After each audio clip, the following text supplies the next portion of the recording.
I want to bring in now CBS's Major Garrett, who was fact-checking some of the claims tonight. Major? Not all the claims, Nora, and if the audience would ask itself, was crosstalk on stage tonight? Yes, we would rate that as true.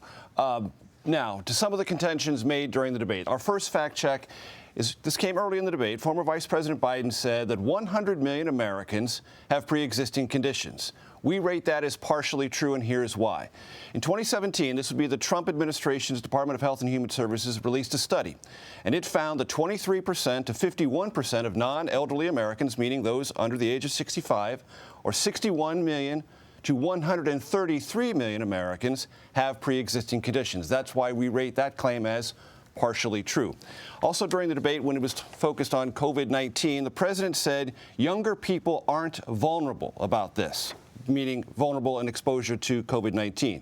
The American Academy of Pediatrics has said, yes, in fact, incidence rate is low, hospitalizations and death are low, but there is still incident rates. Transmissibility has been confirmed, and so we rate that as misleading, that the president contending that children simply aren't vulnerable to the virus misleading.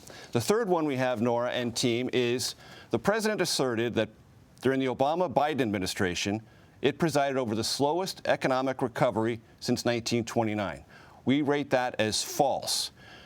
Economists will differ on all sorts of things when it comes to economic numbers, but it is clear to say that the slowest recovery from a recession was after the 2001 dot-com bubble burst, and that the recovery from the Great Recession, while slow, and by historic standards not nearly as great as recoveries from deep recessions, it was not the slowest recovery since 1929, which is why we rate it as false.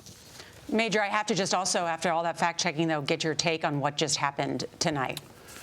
So, to your point, Nora, the president clearly wanted to do everything he could to get Joe Biden, the former vice president, either off his game or distracted by his mere presence.